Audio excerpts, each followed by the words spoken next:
ആ എന്താ എല്ലാവരും നല്ല ഹാപ്പിയിലാണല്ലോ. അഷ്റഫ് കഴിഞ്ഞ ആഴ്ച പെണ്ണിട്ടിയതല്ലേ, പിന്നെ ഇന്നാ കാണുന്നത്. അവന്റെ ആദ്യരാത്രിയെ കുറിച്ച് പറയായിരുന്നു.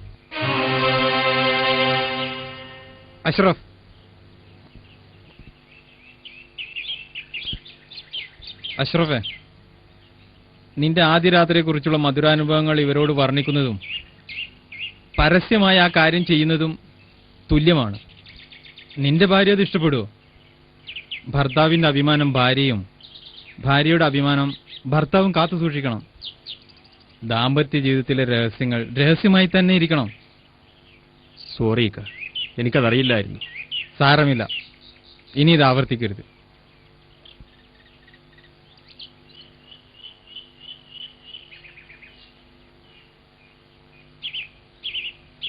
ഹലോ, സ്ത്രീധനം വാങ്ങിയ കാശൊക്കെ തീർന്നോ?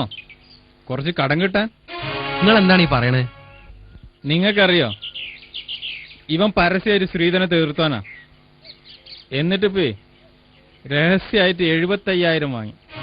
നാസർ, ഒരു കാര്യം മനസ്സിലാക്കണം. പൊതുജനത്തിനൊരു സംസാരമുണ്ട്. എന്ത്?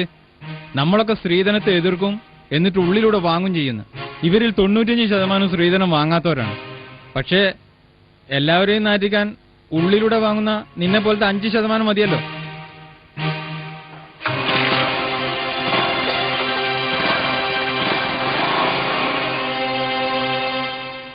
ആളാകെ ചമ്മിയിട്ടുണ്ട്.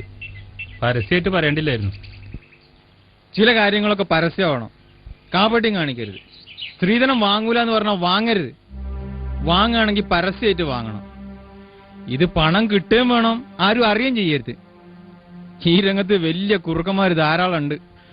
ചില ആളുകൾ ഉദ്യോഗമുള്ള പെണ്ണുങ്ങളെ മാത്രമേ കിട്ടുള്ളൂ. എന്നവന് സ്ത്രീധനം മാസം ശമ്പളമായിട്ട് കിട്ടും. ആ പറഞ്ഞതിനോട് എനിക്ക് യോജിപ്പില്ല. കാരണം ഓന്റെ പെണ്ണ് ടീച്ചറാ.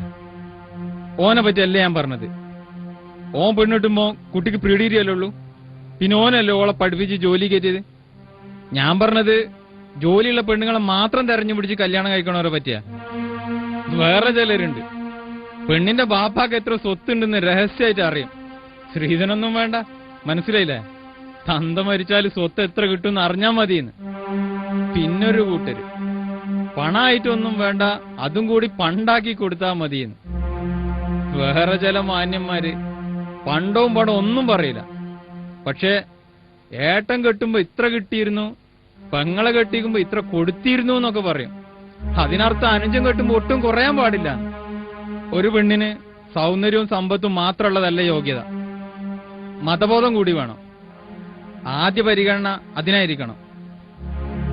അങ്ങനെയുള്ള ഒരു സ്ത്രീയുടെ കൂടെയുള്ള ജീവിതത്തിലെ പുരുഷന് കൂടുതൽ സന്തോഷം ലഭിക്കുകയുള്ളൂ. ഒരുപാട് വ്യവസ്ഥകൾ വെച്ച് പെണ്ണ് കെട്ടിയവരൊക്കെ കുടുങ്ങിയിട്ടുള്ളൂ. 100% തികഞ്ഞ പെണ്ണുങ്ങൾ ലോകത്തുണ്ടാവും.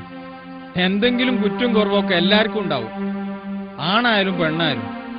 ഇവിടുത്തെ ജീവിതം അത്രയൊക്കെ ഉള്ളൂ എന്ന് കണക്കാക്കിയാലും പിന്നെ സുഖമായിട്ട് ജീവിക്കാം.